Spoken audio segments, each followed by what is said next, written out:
Good morning, afternoon, and evening.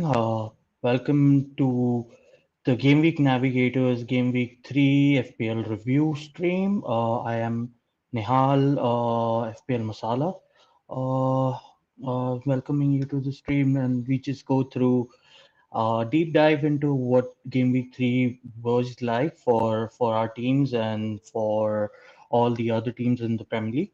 Firstly, let's just start off with the Game Week 3 results. Chelsea beating Luton Town by 3-0. Bournemouth against Spurs losing by 0-2. Arsenal 2-2 with Fulham. Brentford 1-1 with Crystal Palace. Everton 0-1 to Wolves. Manchester United pulling a clutch win at the end with the 3-2 result in their favor. Brighton versus West Ham. I'll just go into a very deep discussion on what Moyes did for this game, but Brighton lost this game by one goals to three. Burnley versus Aston Villa, 1-3, and uh, Sheffield versus Manchester City, 1-2 to City, and the recent game, which I'm still feeling the effects of, and that could be very well seen in my voice. Where Newcastle versus Liverpool, 1-2. What a game! What a finish to that game! Completely insane scenes at St James Park today. So let's just start our stream with a few overachievers during this week, statistically. So the first on list is Gusto. Got two assists out of an XG of an XA of 0.16. Overall, exceeding his XA combined by plus 1.83. So two assists of basically 0.16 expected assists. So that's a big overperformance. It was basically very sideways passes that turned into goals. So not a lot can be made out of it, but also looking involved than what he was in the previous game week. So that's a positive when it comes to Chelsea players. Second on the list is Diaby, uh, with one assist and one goal, and overall overperforming his XG by 1.72, an assist for Cash, and then scoring his own goal as well. Uh, a good performance overall. I really rave about Musa Diaby a lot. I really like him as a player, and he is taking up good positions. So he's one to watch out for me for sure, and he's in that 6.5, 6.6 bracket. So a good jump off for anyone who's looking to move their 6.5 assets. Like Eze underperforming greatly. Like he looks really good in the game, but then just not resulting in points as of now. So he could be a good route out from Eze, Diaby. And the third on our list today is Andreas Pereira. Scored one goal from a 0.03 xg, but I feel that that is a little overstatement over there. It was basically an open goal with Ramsdale not in his own best position, so that led to that goal. And a beautiful finish, to be honest, taken from outside the box, leading from a chance created by uh, a mistake from Saka with a bad back pass. Moving on to the underachievers of the week, Saka, Julian Alvarez, and Haaland. You're not generally used to seeing these names in this specific category, but in totality, Saka had so many chances in terms of returning in points. At the end of the day, he just got one goal out of a penalty, but overall he underperformed his XGI by 0.4 1.44. Uh, got one goal out of one penalty, which amounts to around 0.8 xg, and then had a total xg of 1.36, had a total xa of 1.08. In so way underperformance from Saka standards, but at least he returned. So not a lot of twitchy owners when it comes to that. Second one on the list is Julian Alvarez. Had so many chances, had the probably the best chance of the first half of the game. Could have scored that goal, and for the actually it was down to Fotheringham's amazing save that City were not leading going into the first half. But however, it was an inspired performance. If you have him, I would still hold him, especially with Fulham next. He's looking very involved, very lively. Haaland, unfortunately, was was the one who stepped up to a penalty that was actually won by Alvarez. So technically, would have been a fantasy assist for him as well. And he stepped up and he missed his penalty, hit the bar way down on the right hand side. Very unlike him. Had he is usually very clinical, but I think it was one of his better games performance wise. He redeemed himself by getting the goal in the second half, but the penalty miss is not acceptable to be honest. Especially, I mean, I still have kind of a personal bias against it because I am also Julian Alvarez owner, so a little pissed at that. But honestly, he should have converted that. He sent the goalkeeper the wrong way, 2 inches here and there. It was a difference between a mega haul and a small penalty miss, leading to negative points and him missing out on bonus in total as well. So let's just go into our games for this week. So the recently concluded game of Newcastle and Liverpool, inspired performance by Liverpool, being 10 man away from home at St James Park, especially with all the things that have been said about this rivalry. It was a inspired performance, to be honest. uh, in the first place, Trent lucky to be on the field, but also that first yellow card was a little uncalled for. I mean, I do understand referees are now punishing any dissent, but he was fouled in the first place, so he wasn't sure if he was going to keep the ball, and then was a little frustrated with the whole situation. Ended up being given the first yellow card. The second one was a definite foul on Gordon. Usually would lead to a yellow card 30 seconds later from that previous incident, but in this case, the referee decided that, hey, you know what, I just have cautioned him, and that this would lead to a sending off in a very crucial game in the opening few minutes of the game. So I think that was a major contributor towards him not being carded. Uh, then Van Dijk got a red card, and then the entire formation had to shift, which actually pushed Mo Salah to be the striker till Darwin came on. And what an inspiring performance by him. He's been getting a lot of flack for his finishing, but what we saw today was absolute masterclasses of finishes. Honestly, Newcastle had a lot of chances. They should have converted them. They should have killed the game off fairly early into in the first half as well. If it wasn't down to that godly save from Allison, I think that was game over right there. But then. After the red card, the team actually banded together and rallied together. The troops were ready for the battle, and what an inspiring performance! Like even with what Klopp's statements are post match, in the post match interview, he rates this performance higher than the Barcelona game for Liverpool. So that speaks volume of how big this game was to us. From a Newcastle point of view, Isak was fairly not involved in this game. Fewest touches on the pitch in the first half for any Newcastle player. But Gordon, what a game! What a player he's turning out to be. He took on Trent Alexander-Arnold and he gave him a run for his money. Did not look very comfortable against him, Trent, and was constantly being bullied by those runs and could not match his pace. Even for the goal that Gordon scored, that could have also led to another sending off for Trent because he was holding on to his shirt. And if Gordon decided to go down at that point, it was a confirmed short sending off. And it could have led to worse things for Liverpool. But kudos to Gordon to be on his feet and with complete composure finishing the game off.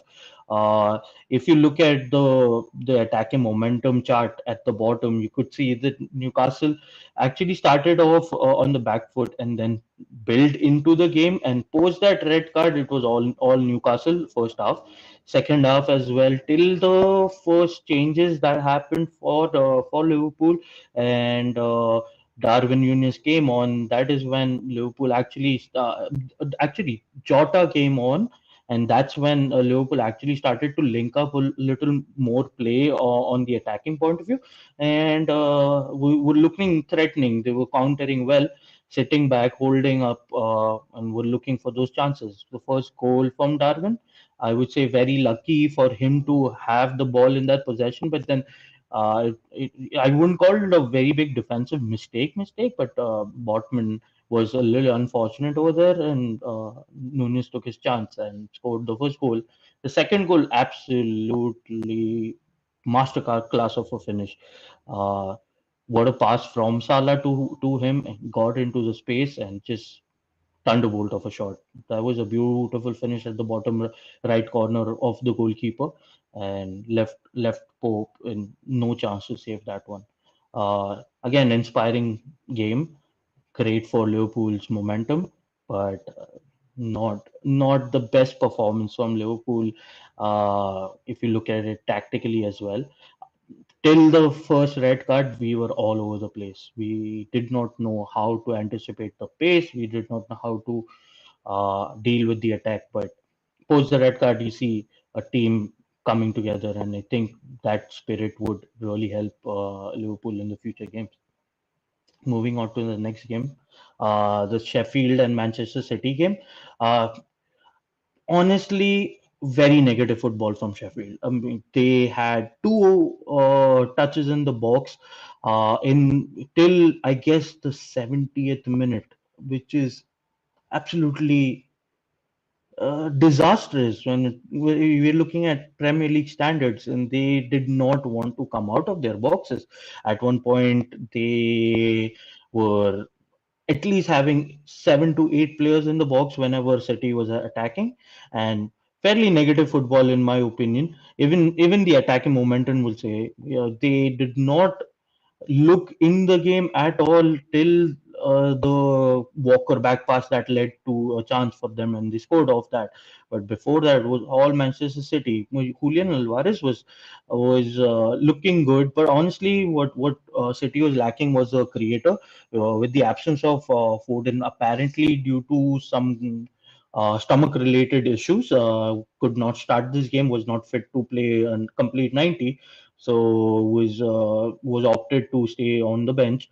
But as soon as the goal for Sheffield went in, he was brought in by Lilo, and uh, jammy assist, I would say. But then that's the luck you carry. I mean, he as soon as he came on, he started creating a few things. And if he had started, honestly, I feel he had a big haul in him today. Erling Haaland, with that goal, redeemed himself for the penalty miss. But from an attacking point of view, Julian Alvarez looked really good. Looked like one of their best players out there on the pitch. But Grealish was linking up well as well on the left hand side. Even if you look at the average positioning, Kyle Walker almost played a winger again. So what Pep is setting up for this season is three at the back with one going into the midfield. This game it was down to Diaz to do that because of the absence of Akanji, and partnering with Rodri in the midfield to control the midfield. Then what Pep likes is all control through the midfield, so the ball progression is good towards his attackers. And if they lose possession, there is a good chance the midfielders in this place would regain possession and start the attack all over again. So uh, again, it was well crafted out, but the deep block that Sheffield United had placed out was giving them no chances. There was no space in the box, so they were made to work hard for their goals. But it was, in my opinion, very negative football. At the end of the day, Sheffield lost the game. Manchester City still created above 3 xg, scored 2 goals out of it, one penalty miss. So about right when it comes to expected goals from this game. Sheffield scored of a back pass from Walker. I don't know what he was doing. He was very livid with himself as well, and then he redeemed himself back with an inspiring performance post that goal. He looks like the leader of the defense whenever it goes in. Moving on to the next game, Burnley versus Aston Villa, a cash masterclass over here. Uh, what Unai Emery did was he changed his formation a little bit with the absence of Martinez. I think he looked to play a back three with Carlos and Carlos making an entry into that back four and made it a wing back system with Dean and Cash bombing up the wings and for control, he kept McGinn in the midfield, who was orchestrator of all attacks for Aston Villa, controlled the midfield really well. Ollie Watkins had a good game, should have returned a little bit more. He just got an assist, but he's becoming one of those players that you can't actually remove out of your team because he's got more than one avenues for points. He's similar to what Kane was doing last season.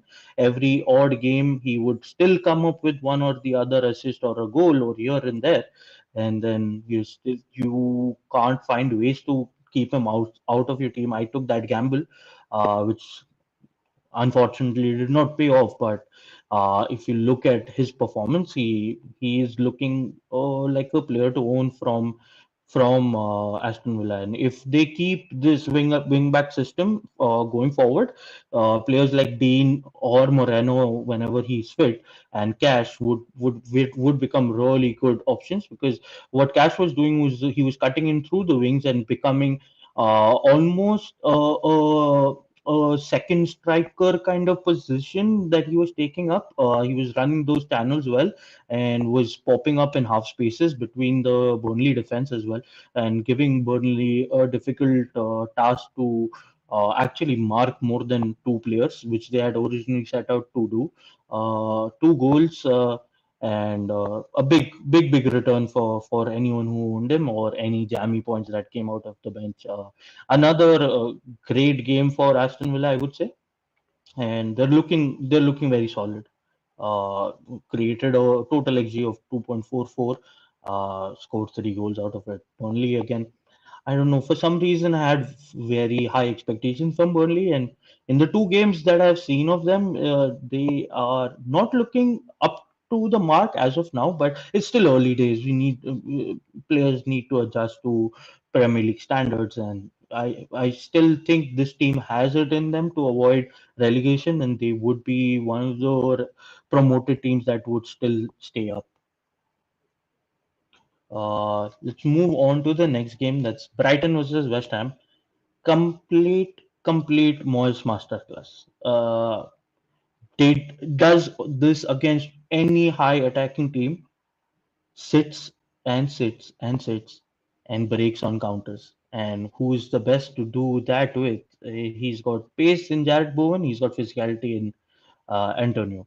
And early injury to Suchek also got in Benrahma in. So that was another infusion of pace for West Ham, to be honest.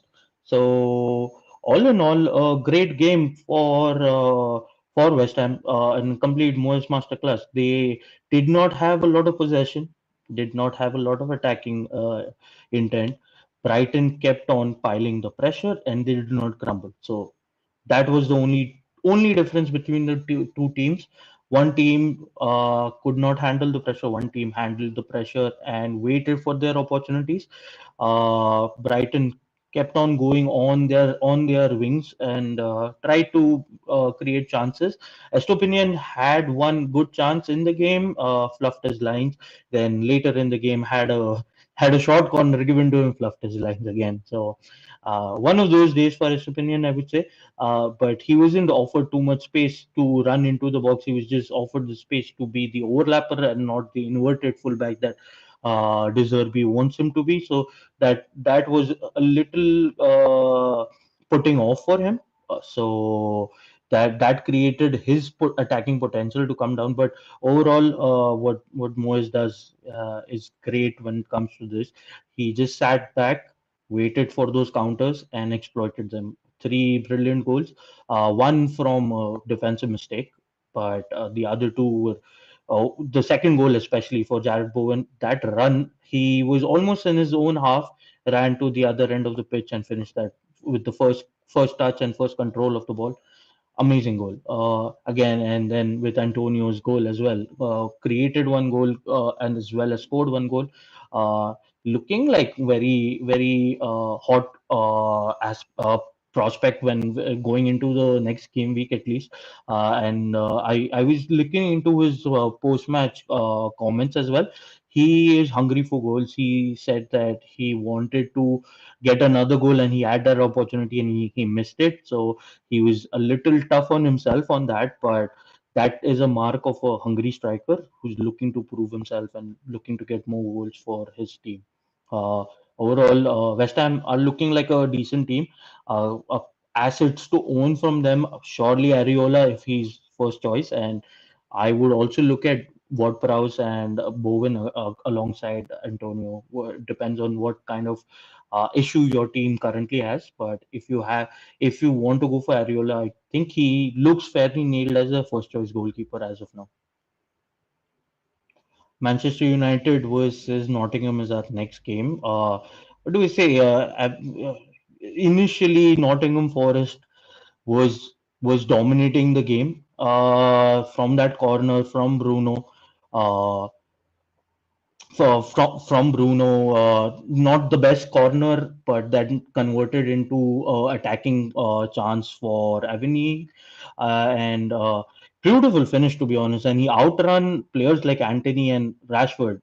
Speaks volume about his pace. It doesn't look like a person who can be that quick, but he's deceptively very quick. And set a new record for Nottingham Forest, being the first player to score in 7 consecutive games for them. So looking very hot. Whenever he's on the pitch, he looks very threatening, at least to get one goal, and he looks like the key point of attack for anything that Nottingham Forest actually plans for. Even in the average positions, you can see he's only second to the highest player on the pitch, and he's always looking for those chances. But a good redemption from Manchester United after going down 2 goals. Second half looked very strong. Uh, People would say that Rashford penalty was a dive, but it was similar to what Soboslai got the previous week. So soft penalties are still being given. So if you get those penalties, you convert them. So it's not a rule that a penalty needs to be a hard penalty or a for out and out penalty to be given as a penalty. If there's a foul in the box, there's reasonable amount of contact, there's a reasonable amount of intent to foul the player instead of getting the ball. You get the penalties for those things these days. So there is no doubt. But the only contentious point in this match, I would say, was the Wall red card. A little soft, but if that is a red card, then Van Dijk's is a red card. If Van Dijk's is a red card, that's a red card. So it's if they're keeping those standards running towards to in this throughout the season, then we'll see a lot of soft fouls, getting reds. But it's the nature of the game. You can't help it. Inspiring performance from Bruno Fernandes as the captain. What was really good to see in this game for him as an FPL asset as well, was he wasn't dropping back too much and helping out Casemiro, which he was doing in the previous games. Uh, in this, he had a clear role that he's going to be the attacker, he's going to be the creator for the team, and popped up very well on the right hand side of the Nottingham Forest's defense and created one goal, scored one goal. All in all, I cannot sell him as an asset going into in any game ahead. He's looking very involved, and he's just a penalty away from honestly getting a mega haul. So I am keeping him in spite of performance overall. Rashford looked comfortable coming off the left more than being the center forward. The addition of Martial was decent in the second half as well. Sancho coming in to replace him again, keeping Rashford in his best position, and he was making it very difficult for anyone who was on the right hand side for Nottingham Forest. Danilo was the one who gave the penalty away. Before that as well, the assist was similar. He got into the box. You touch him, he's going to go down. That's going to be a short penalty. And a beautiful ball played in towards Ericsson. Ericsson with a sublime finish, almost a striker's finish. Not much to add from my side from here, except if you're looking at Manchester United assets, I would still give them a couple of more games after this performance, at least, because the team looks in transition and they are adapting to it. Everton versus Wolves, complete Jose Sa masterclass over here. Kept Everton in the sorry, kept Wolves in this game through and through. Everton just creating so much, don't have a finisher. It's a clear case of that. Even if you look at the attacking momentum at the bottom of the screen, uh, complete dominance from them going into the attacking point of view, but just lapse in concentration. What Patterson did was a big mistake. He should have known about Sasa being right around his back and try to do a little better. Even from Pickford's point of view, he should have tried to come and gather the ball in that position. But both of them were left ball watching, and Sasa just nudged the ball into the goal. And that's what you need these days. Just one goal, and you're going to win the game. When it came down to Everton's performance, again, beautiful saves from Jose Sa, but they should have finished a lot more chances that they had. They were creating a lot of chances. They looked like the better team on the pitch, but when it comes to finishing, they're having major concerns over here. Uh, they are now lacking their forward again. DCL is out injured. Danjuma looks like a good replacement for him, but wasn't as involved as Doucouré was when it came to attacking. Lacking clear finishers in this team. If they had a better finisher, they should have won this game hands down. Nothing more to as such add from an FPL point of view. Both teams don't have any assets that I'm currently considering. I'm actually look giving Pickford another game because with how Sheffield United played in this game against Manchester City, I am still giving him another game to redeem himself, get me at least one clean sheet before I ship him out. But if from both teams, I don't see any standout options. Neto looked good in patches. Was the assister to the goal, but Wolves again lacking a finisher. So there are no assets to consider out of both the teams. Moving ahead to Brentford versus Palace, a very evenly fought game. Both managers had set out to uh, pack the midfield up and not let either of them convert their or like progress the ball through the midfield, and was only promoting anything to be done off the wings. As you can see, even from average positions, the uh, Crystal Palace midfield is stacked through the center. Uh, what led to their downfall was a brilliance from Kevin Schard. I mean, it was an inspiring goal for him. Took on three defenders and cuts in and scores from his right book, curling shot into the ball into the goal. Overall, a well fought game. Both teams setup actually negated each other. Eze again looked like the highest position player, but again he's not getting those returns, and which is getting a little frustrating for any owner, which I completely understand. Uh, Even if you look at Mbuemo in this game, fairly far away from the goal, from usual positioning, being fairly central. So there was a clear message from from Brentford, as well as how Crystal Palace had set up, that they were not going to allow anything through the middle. They were going to force attackers to go through the flanks and try to cut in and get their goals. So evenly matched game, finished at 1-1, fair result, I would say.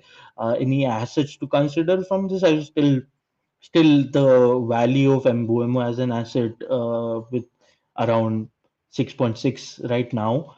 Having penalty duties is fairly high, especially with the pace of Vissa and Skada. He can get those penalties fairly often. And the run that they have of the next 6 games is really good. Except Newcastle and Manchester United, other than those two teams, their run is amazing. So still buy if you have that option. If you want to move from your 6.5 asset, that's another good option that you have right now. Arsenal versus Fulham. Uh, Honestly, it was a back pass from Saka that led to that first goal. Ramsdale was in no position to save that shot. There was no chance he was going to run back to his goal and be in a decent position to avoid it. A brilliant finish, no doubt about that, but it was technically an open goal for Andres Pereira. All he had to do was avoid Ramsdale, and the goal was gaping open for him. Other than that, from Fulham, it was an inspired second half late performance where they actually pushed after they went a man down, and Wow Palhinha came with the goods of getting the second goal. But overall, Arsenal dominated this game. There is concern from who will finish their chances. Saka was creating a lot. Odegaard was creating a lot. There were a few offside goals that went in. So if as their asset owner, I wouldn't be selling from an attacking point of view. From a defensive point of view, I think they have gaps over there, especially with Partey playing the right back position, which is not a very natural position for him. So he is trying to cut into the box as all teams are currently trying to do, and make that back three.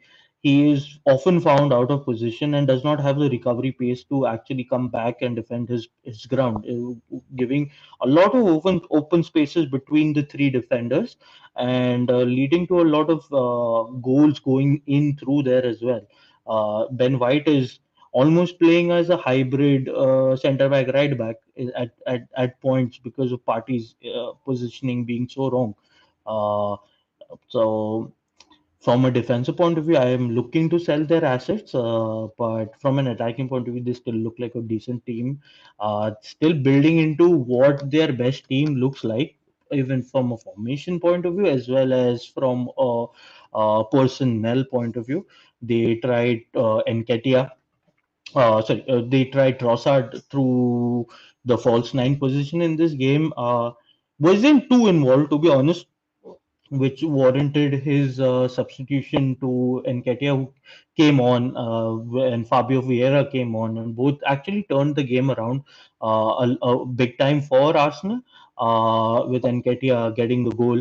And I had called him as one of my picks for this game week, and he has repaid my trust in that point of view. But other than that, honestly, it wasn't a bad game for Arsenal. It's just unlucky in and defensively not in the best setup sometimes. And Fulham took most of their chances, and even if you look from the attacking momentum point of view, they were not in the game when compared to Arsenal. And Fulham again conceding around that 3 xg to any side. Anyone playing them next, they are targetable. Like for example, now next is going to be Manchester City, which was one of my reasons of going triple attack on Manchester City, because Fulham don't look defensively really good. It always is coming down to Leno making those big saves for them. And again, in this game, he had around 6 saves, again, 5 to 6 saves in this game. Tried to mitigate as much as he could, but then he's not been given good support by his defense. Calvin Bassey again had a okayish game, to be honest. The second yellow was completely warranted. He stopped an attack. could lead to a big chance towards the goal. So uh, deserve that red card in my opinion. But other than that, from a defensive point of view, they're looking very weak. And all of them, all of their concern as of now is towards their attack, and defensively, it's all down to Leno to make those big saves. If he's having a bad day in goal, you're going to see them whooped big time. And let's move on to the last game of this game week, which was actually the first opening fixture of this game week, Chelsea versus Luton. I think I've seen old Sterling back, the one who used to bomb those wings and cut in inside and make life difficult for all defenders who were facing them. Uh, Complete master class from him, and he was at it. He looks like a different attacker, to be honest, under Pochettino. And he personally also had mentioned to Pochettino that he had a bad season last year, and he's looking to make amends for that, which he completely did in this game. Uh, Leader looked fairly lethal in his attacking runs whenever he took them, and was linking up with Gusto, was linking up with Jackson fairly well. Jackson had another good game, another, and finally repaid it back for his owners with a goal. Uh, and I'm happy to see him back in goal scoring form. And but again, it was against Luton. Luton looked toothless in attack, looked toothless in defense. I don't know. There is something about the three promoted sides this season. They just do not look ready for Premier League standards yet, and I hope they prove me wrong. I hope Burnley proves me right by being one of those teams that could stay on in the Premier League, but they have a long season ahead. Especially Luton did not create anything, 0.44 xg in the total game, and Chelsea were completely on them. Sterling, Jackson, all having a great day. Gusto again looked fairly attacking. Chilwell, if he did not miss that chance, he was up for a mega haul as well. I don't know how he kicked that ball in that direction. He completely miskicked it, and it was he had a very big chance. He should have scored that one. So anyone with Gusto and Chilwell would have been rejoicing by now. But it was a decent game for both their wing backs. Looks like a likely formation for them going into future games now. I think they're using this back three only because they feel Thiago Silva does not have the pace uh, to last the entire game and also control if the fullbacks are offering width to them, because they are lacking a proper winger in this formation as well, and the wing backs are keeping width for them. And if they play a 4-4-3-3 or a 4-4-2 in this case with Sterling and Jackson up front, it would be fairly difficult for Thiago Silva to cover spaces. So just for that, I think they are playing in this back three formation, which is looking good now. The team is gelling into it, and Poch usually does not prefer this kind of formation, but he's making it work for them. So hopefully, good things on the horizon for Chelsea, and having a very good run. So any assets that you have from Chelsea, do not sell them, and if you're looking to buy any new ones, I would be pushing you in the direction of Sterling. He looked like a completely different player. Actually, he's looked fairly good throughout the season. So it's not that they were playing Luton and he looked amazing.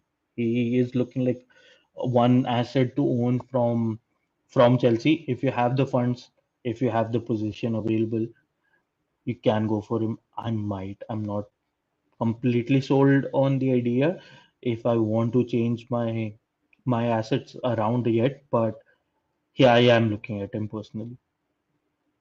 So moving on to some spicy picks for game week 4, as I had earlier mentioned, uh, and and Mikel Antonio looking like one player who is hungry for goals, looking like one player who wants to uh, prove his doubters wrong. Playing Luton next, so he's got that physicality to bully defenses. So I think he's going to have a very good game week 4 if he's not injured, which can happen anytime with Antonio. So that is a problem, and that is one thing you need to monitor. But if he's not injured, just as a 1 week punt as well, if you have that one transfer you want to look for a spicy pick for 1 week, I would recommend Mikel Antonio as one pick. The other one that could be a glue enabler for the team is James Ward-Prowse, especially with him being on set piece duty and being fairly involved in the attack. He's not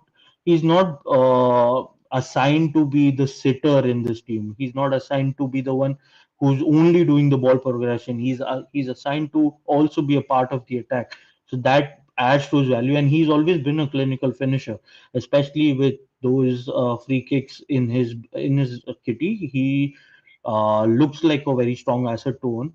Could also be on penalties. We do not know yet because we haven't seen a penalty for West Ham with him on the pitch. So if that happens at 6 million, he's going to be a bargain to own, especially with his delivery for set pieces. Great at assist potential at 6.0. I don't think you'll get anything better. Then the last pick for me is Musa Diaby against Liverpool. Uh, he would be playing against the matchup of possibly non Van Dijk defense and Robertson on his side. Uh, could be a good option, to be honest. He could be one who can exploit spaces behind the Liverpool defense, and all attacks could go through him if they keep the wing back system, which pushes him further towards the goal.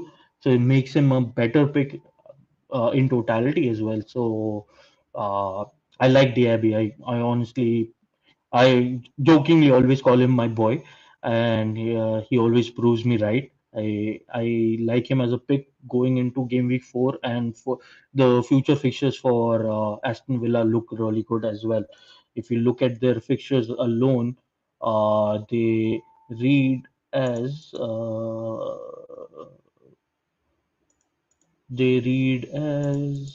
Liverpool, uh, Crystal Palace, Chelsea, Brighton. From 8 is when their best fixtures start. That's Wolves, West Ham, Luton, Newcastle, Nottingham Forest, Fulham.